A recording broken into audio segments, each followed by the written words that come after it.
I told you the Bible's most famous artifact wasn't just a sacred relic, but a deadly weapon? Or perhaps an ancient machine? It sounds like the plot of a sci-fi movie, but the details described in ancient texts force us to ask some very uncomfortable questions. Today, we are talking about the Ark of the Covenant. We're going to try and separate the myths from the possible realities to understand what it truly was. A divine miracle, or a lost technology centuries ahead of its time? A sacred artifact or a weapon? Drop your initial guess in the comments right now. By the end of this video, we'll see if your mind has changed. Let's dive in. First, let's refresh our memory on the canonical account of the Ark of the Covenant. According to the book of Exodus, God himself gave Moses incredibly detailed instructions for its construction on Mount Sinai. It was a portable chest made of acacia wood, roughly 1¼ meters long and 75 centimeters high and wide. But the most fascinating aspect was its structure. It was completely overlaid with pure gold, both inside and out. Its lid, known as the mercy seat, was topped by 2 solid gold cherubim facing one another, their wings outstretched over the ark. Tradition states that inside rested the holiest relics, the stone tablets of the covenant, bearing the 10 Commandments, Aaron's rod that budded, and a jar of manna. For the Israelites, this was far more than a mere religious object. It was the physical proof of God's presence among his people. Yet at the same time, it was an object inspiring utter dread. Only the chosen few could approach it, and any unauthorized or improper handling resulted in instant death. It is right here that the suspicion begins. We might be dealing with something far more significant than a mere religious symbol. The descriptions of the ark's unbelievable power absolutely saturate the biblical texts. It was not a passive object of worship, but rather an active instrument capable of bending reality itself. One of the most famous accounts details the crossing of the Jordan River. When the Levite priest carrying the ark stepped into the water, the river miraculously parted, allowing the entire nation to cross to the other side on dry ground. Visualize that moment. A mighty, rushing torrent of water simply stops dead in its tracks before a wooden chest. This event didn't just solidify the faith of the Israelites, it instilled profound terror in the hearts of their enemies. Ancient texts characterized this as a divine miracle, a clear manifestation of the Almighty's will. But if we analyze this from a strictly physical perspective, a pressing question emerges. What kind of force could halt an entire river? Could the ark have generated a massive force field or triggered localized gravitational anomalies? It sounds unbelievable, yes, but the effect described demands an explanation that defies the ordinary. This was the first, yet far from the last, display of its truly supernatural capabilities. And so we come to perhaps the most famous and terrifying display of the ark's power, the fall of the Walls of Jericho. It's a story many of us have known since childhood. The Israelites approached the city, which was seemingly impregnable and extremely well fortified. A direct assault appeared impossible. That's when they received a very strange command. For 6 days they were instructed to march around the city once per day. The procession was led by armed men, followed by 7 priests carrying trumpets, then the Levites bearing the Ark of the Covenant with the rest of the army bringing up the rear. On the 7th day, they circled the city 7 times. The priests sounded the trumpets, the entire populace shouted loudly, and the impenetrable walls of Jericho crumbled right down to their foundations. How could the sound of trumpets and human voices possibly destroy massive stone fortifications? Modern science recognizes the phenomenon of resonance, where vibrations of a specific frequency can cause objects to break apart. But for this to work on the walls of an entire city, you would need an energy source of unimaginable power. Could the Ark of the Covenant have been that source? An amplifier that focused sound waves into a devastating pulse. This story transforms the Ark from a holy relic into what looks exactly like a psychotronic or acoustic weapon. The Ark's immense power wasn't just a force for creation or destruction against enemies. It was lethally dangerous to anyone who failed to adhere to the strictest handling rules. The Bible contains several chilling accounts that vividly illustrate this point. The most famous example is the story of Uzzah. While the ark was being transported, the oxen pulling the cart stumbled, causing the sacred chest to tip. Uzzah, who was accompanying it, instinctively reached out to steady the artifact. He dropped dead instantly. Scripture states that God struck him down for his presumption. Another incident occurred with the inhabitants of Beth Shemesh. When the Philistines returned the captured ark, the curious locals decided to peek inside. The result was horrific. Over 50,000 people perished. What kind of force could instantly kill someone for a simple touch or a glance? The religious explanation points to divine wrath, but from a scientific standpoint, this resembles the effects of a massive electrical discharge, acute radiation poisoning, or some other unknown energy source. These stories may not simply be cautionary tales, but rather technical safety instructions filtered through the lens of an ancient worldview. The Ark of the Covenant was more than just a symbol on the battlefield. It was a full-scale weapon. When the Israelites went to war against the Philistines, they brought the Ark into their camp, certain it would guarantee them victory. And at first, it seemed to work. The Philistines were horrified when they heard the news that God had come into the camp of their enemy. However, the Israelites were ultimately defeated in that battle, and the Ark was captured. But this is where the story truly takes an unexpected turn. For the Philistines, this great victory quickly spiraled into a total disaster. They brought the Ark to their city of Ashdod and placed it directly inside the temple of their god, Dagon. The very next morning, the statue of Dagon was found lying face down on the ground before the Ark. They set the statue back up, but the following day it had fallen again. This time, its head and hands were severed. Next, the residents of the city were afflicted by terrible plagues and painful sores. The terrified Philistines sent the Ark to the city of Gath, but the exact same horrors were repeated there. Finally, after 7 months of suffering, they consulted their priests and decided to return the Ark to the Israelites, complete with lavish gifts. It reads like a cautionary tale about capturing a sophisticated modern weapon, say biological or radiological, where the invaders simply have no idea how to handle it or protect themselves from it. And so, after centuries of active participation in the life of the Israelite people, after demonstrating incredible power, the Ark of the Covenant simply vanished. The last reliable mention of it in the Bible dates back to the reign of King Josiah, roughly 30 to 40 years before the destruction of the First Temple. Then, in 586 BCE, the Babylonian king Nebuchadnezzar captured Jerusalem and burned Solomon's temple, the very place where the holy relic was housed. Yet, in the detailed lists of treasures cotted away by the Babylonians, the Ark is missing. It had simply evaporated. Where could it have gone? Was it destroyed in the fire? Highly unlikely, considering its immense value and legendary reputation. Was it secretly moved and hidden by the Levite priests shortly before the siege? This remains the most popular theory. But where? Deep into secret tunnels beneath the Temple Mount? Smuggled into Egypt? Or perhaps its journey took it much further afield?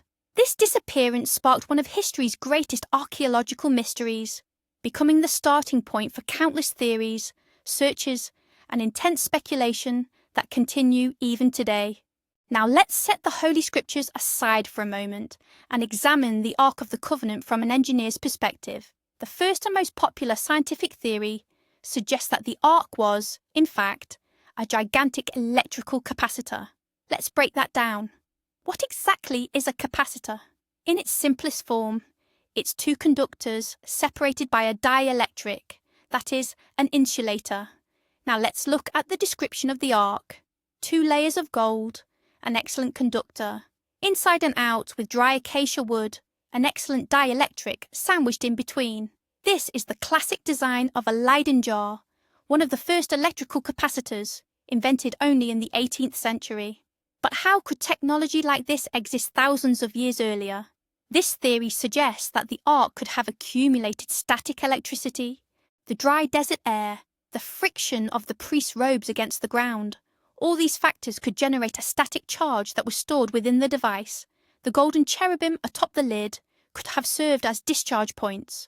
Once a certain potential was reached, a spark, an electric arc, would jump between them. This theory is strikingly logical and explains many of the Ark's alleged miracles purely through the lens of physics. If we embrace the theory that the Ark of the Covenant was essentially a giant capacitor, then many details regarding its description and the rules for handling it gain a new technical meaning. For instance, why was it mandatory to carry it using long wooden poles threaded through golden rings? The answer is simple. Wood is an insulator. The poles allowed the Levites to transport the Ark without direct contact, thus avoiding electrical shock. The Levites themselves had specific requirements. They had to wear special linen garments and perform ritual washings. Wet skin and fabric conduct electricity better. This moisture might have been necessary for proper grounding or for safely dealing with a highly charged object. Even the prohibition against placing the Ark directly on the bare ground makes perfect sense. Earth is an excellent conductor, and setting the Ark down would have resulted in rapid discharge.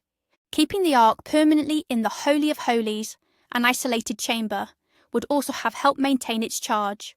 All these seemingly ritualistic prescriptions start to look exactly like sensible safety procedures for handling high-voltage equipment. They were simply codified and described in terminology accessible to the people of that era.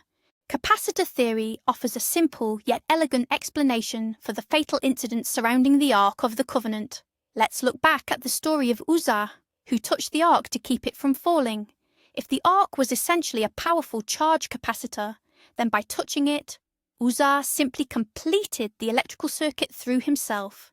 He became the conductor for the stored energy, which surged through his body, causing immediate cardiac arrest.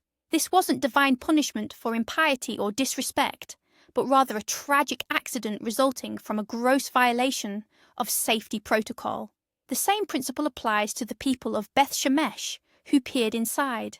If the lid situated between the cherubim was capable of generating a massive electrical discharge, an arc, then trying to open it or simply peering underneath could have provoked that discharge directly into the faces of the curious onlookers. A powerful arc could result not only in a fatal electric shock, but also cause blindness and severe burns. Therefore, what is described in the Bible as the wrath of God may simply have been the relentless, unforgiving laws of physics, operating just as effectively then as they do today. But what about the voice of God, reportedly emanating from the space between the two cherubim above the ark's mercy seat? Moses himself allegedly communicated with God specifically via the ark. Could this phenomenon too have a technological explanation? Quite possibly, if an electrical arc jumped between the cherubim, which would have acted as electrodes, it would have ionized the surrounding air. This process involves a characteristic hiss, crackle, and accompanying glow. Furthermore, under specific conditions, an electrical discharge can generate sound waves across a very wide frequency spectrum. Several researchers, including the famed Nikola Tesla, experimented extensively with transmitting sound directly through electric arcs. Could the arc, therefore, have been more than just a capacitor? Could it have functioned as a kind of transceiver, a device capable of converting certain external signals into both sound and light? This concept is admittedly far more speculative, but it demonstrates that even the ark's most mystical characteristics might possess a potential technological foundation. The voice of God might not have been a voice in the conventional sense, but rather a sophisticated set of signals that Moses, as the sole initiate, was trained to interpret. But what if the electrical theory doesn't tell the whole story?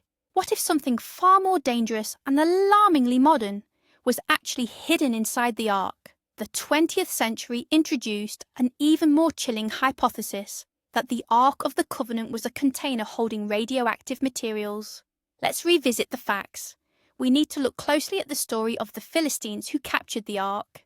The text described them being struck by tumours or agonizing sores. They also suffered from an epidemic, possibly linked to rodents. The symptoms detailed in those ancient texts, sores, tumours, hair loss, and internal hemorrhaging, bear a striking resemblance to the effects of acute radiation poisoning. Radiation is invisible. Its effects are not immediately felt, but the consequences are devastating. It causes mutations, suppresses the immune system, and frequently leads to cancer. The account of the Philistines frantically passing the ark from city to city looks exactly like a desperate attempt to get rid of an invisible, lethal source of contamination that they simply could not comprehend. If the Ark of the Covenant was indeed radioactive, the primary question becomes, what exactly was the source of this immense power? The Bible mentions stone tablets. Is it possible these tablets weren't made of common rock, but rather some radioactive mineral, such as uranium ore? Or perhaps, besides the tablets, there was some other object inside the Ark that generated the radiation? Proponents of the bolder theories suggest this radiation came from an artifact of unknown, perhaps even extraterrestrial origin. They hypothesize things like a portable nuclear reactor or an isotopic power source. In this context, the Ark's gold plating might not have just been ornamental. It could have functioned as a protective shield meant to dampen the radiation. Gold, being a dense metal, certainly can absorb radiation partially, though lead would have been far more effective. Perhaps the technology of that era didn't allow for the use of lead, or maybe the gold carried a powerful symbolic significance as well. Either way, this theory transforms the Ark into an artifact deemed dangerous, even by 21st century standards. Both the radioactive and electrical theories offer compelling explanations for the strict regulations surrounding the Ark of the Covenant. Why were only the descendants of Levi, the priestly caste, permitted to touch and transport it? Perhaps they passed down through generations not merely ritualistic knowledge, but practical instructions for handling an extremely dangerous object. The special garments they were required to wear might not have been solely ritual attire, but rather a primitive form of protective suit. The purification and washing rites could have been a method of cleansing themselves of radioactive dust. Restricted access and storage in an isolated area, these all appear to be logical measures for radiation safety. Ordinary people, unaware of these protocols, were effectively doomed. Uzzah, for example, who touched the Ark, may have instantly received a lethal dose of radiation. While a quick death is perhaps less likely from radiation than from an electrical shock, the ancient texts might simply be describing the event in a condensed, metaphorical form. Alternatively, the emission might have been so intensely powerful that it caused immediate vital organ failure. And that brings us to the most outlandish, and for many, the most compelling theory of all, the ancient astronaut theory. Its proponents argue that in the deepest antiquity, Earth was visited by representatives of far more advanced extraterrestrial civilizations. They suggest that many of the gods detailed in ancient myths were in fact these visitors.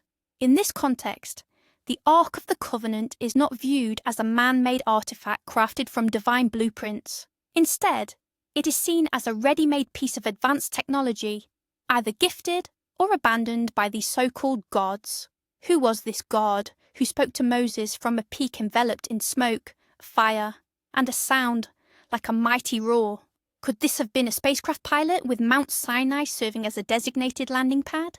If so, the Ark itself could have been a multifunctional device, a communications link to a mothership, a powerful energy source, a tool for terraforming, or perhaps even a weapon.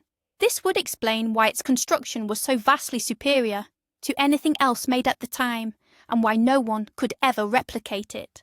It was, essentially, the black box of antiquity, a piece of technology so advanced that even those entrusted with using it couldn't possibly understand how it worked. Taking the paleocontact theory further, some researchers have proposed an even more radical idea. They hypothesized that one of the Ark's primary functions was, believe it or not, food production. Remember that one of the items supposedly stored inside was a jar containing manna from heaven. According to the Bible, manna was the sustenance that kept the Israelites alive in the desert for 40 years. It appeared every morning on the ground, described as white flakes or granules. Was this a miracle? Or was it the processed output of a technological device? A current hypothesis suggests the Ark itself may have functioned as a complex bioreactor or a sophisticated food synthesizer. By drawing moisture from the air, minerals from the soil, and energy, perhaps from that rumoured internal power source, it could generate nutritious biomass, rich in essential proteins and carbohydrates. Think of it as cultivating chlorella or other fast-growing single-celled algae. This manna machine would have immediately solved the critical problem of survival for an entire nation wandering in a barren desert. The container of manna kept inside the ark might not have been a mere keepsake, but rather the initial sample or the essential starter culture for the entire process. Fantasy? Undeniably. But what this theory attempts to do is provide a purely rational, technical explanation for yet another of the Bible's greatest miracles. Let's revisit the fall of Jericho, but this time examine the event through the lens of alien or extraterrestrial technology. If the Ark of the Covenant was indeed an extraterrestrial artifact, its operational capabilities would have been virtually limitless. The theory involving acoustic resonance is merely one simple possibility. What if the Ark generated infrasound, low-frequency waves, undetectable by human hearing, yet potent enough to induce vibrations, panic, and structural collapse?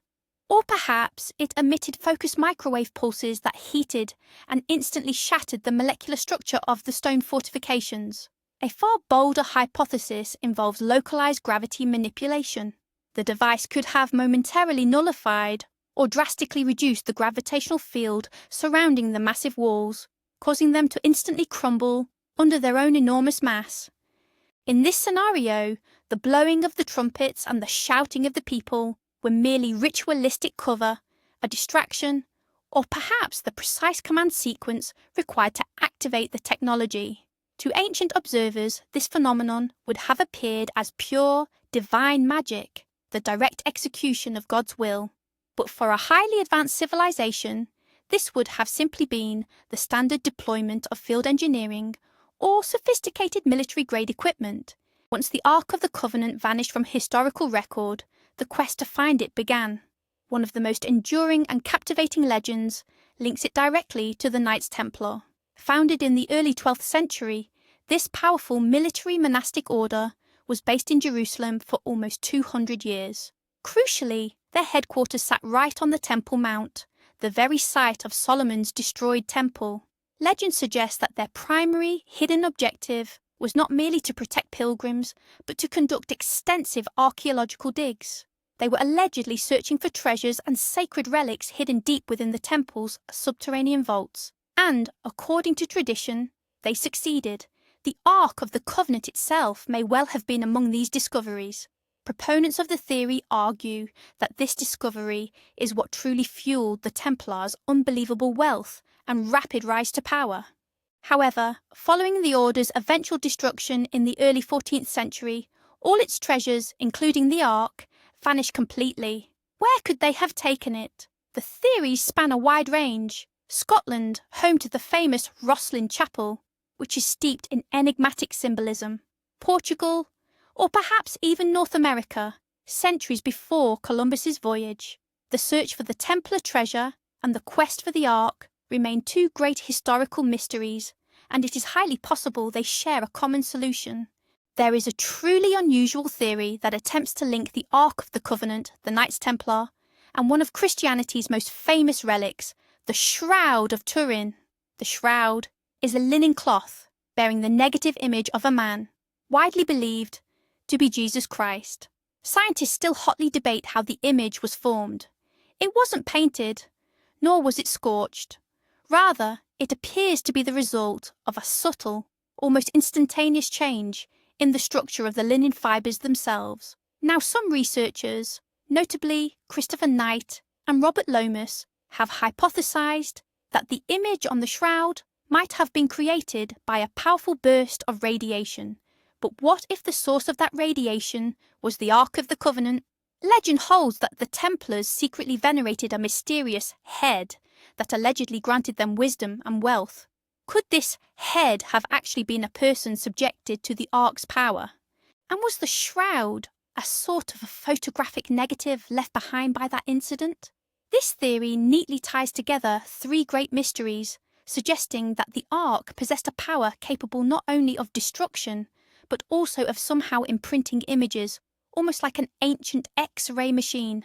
But the most popular, and surprisingly officially supported, theory regarding the Ark's location doesn't lead us to Europe at all, but instead deep into Africa, to Ethiopia, according to the Ethiopian national epic, the Kibra Nagast, which translates to the glory of kings.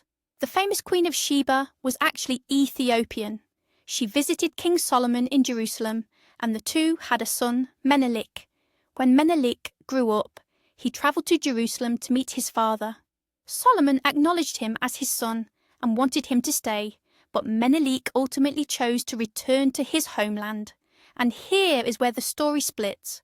One version claims that he secretly stole the Ark of the Covenant, replacing the holy relic with a mere copy. A second, more noble account suggests that the priests themselves, foreseeing a decline in morality and faith within Israel, entrusted the Ark to Menelik to ensure the relic's safety. Either way, the legend concludes that Menelik brought the Ark of the Covenant to Ethiopia, where it is supposedly guarded to this day. This story forms the foundation of Ethiopian statehood and religion, and for millions of Ethiopians, this is not a legend at all, but an established historical fact. The Ethiopian Orthodox Tewahedo Church maintains that the authentic Ark of the Covenant resides in the city of Aksum, housed within a small chapel adjacent to the Church of Our Lady Mary of Zion. Access to the relic is strictly forbidden. It is guarded by one single keeper, a monk, who is chosen for life and is never permitted to leave the chapel grounds. No one, not even the head of the Ethiopian Church or the country's president, is allowed to see the Ark. The keeper is the only person on earth permitted to look upon the sacred artifact. Once a year, during the celebration of Timkat, Epiphany, a replica of the Ark, known as a tabot, is carried out of the church, but the original artifact always remains concealed. In the past, various Western researchers, such as Graham Hancock, have attempted to gain access to the relic, or at least prove its authenticity, but all efforts have proven fruitless. The Ethiopians claim that the world is not yet ready to witness the Ark's power, suggesting that its public revelation would signal the imminent end times. Whether one chooses to believe this account or not is a matter of personal conviction, but this remains the only place on the planet that claims physical possession of the world's greatest biblical artifact. So where does this leave us?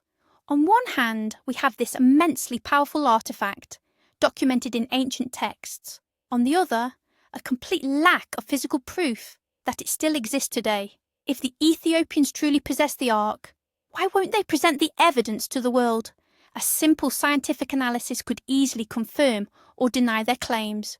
Perhaps they fear the relic might turn out to be a copy, which would shake the very foundations of their faith and national identity. Or maybe they are right, and the object is genuinely so dangerous that it's better kept locked away. Or could it be that the true Ark hasn't existed for a very long time? Perhaps it was destroyed, lost, or maybe its shelf life simply expired, reducing it to nothing more than an ordinary old wooden box. The riddle of the Ark of the Covenant acts as a perfect mirror reflecting humanity itself. The believer sees a divine miracle. The scientist sees a prototype technology. The conspiracy theorist sees an extraterrestrial artifact. But as long as the Ark remains unfound, every single one of these versions remains valid, leaving us with a vast landscape for both research and sheer imagination. So, talk about a plot twist. A seemingly simple wooden box, overlaid with gold, has, right before our eyes, transformed into everything from a giant electrical capacitor to a container for radioactive elements, or even a multifunctional alien machine. It's just one step from a sacred relic to a weapon of mass destruction. The Ark of the Covenant remains one of the greatest and most intriguing mysteries in human history. Biblical texts describe it with such awe and terror that it naturally makes us wonder, what if this was something far greater than just a symbol of faith? What if our ancestors encountered a technology they couldn't possibly understand and described it using the only language available to them, the language of miracles and divine intervention? Thank you for watching this video all the way to the end. I truly hope this journey through the labyrinths of history and hypothesis was fascinating for you. If you enjoyed our deep dive, please hit that like button and subscribe to the channel so you don't miss our future investigations. And don't forget to ring the notification bell. Now for the ultimate question to you. What do you think the Ark of the Covenant truly was? Was it a divine artifact, a piece of lost technology, or simply a beautiful and cautionary legend? Share your boldest theory in the comments below. We're genuinely excited to read your thoughts.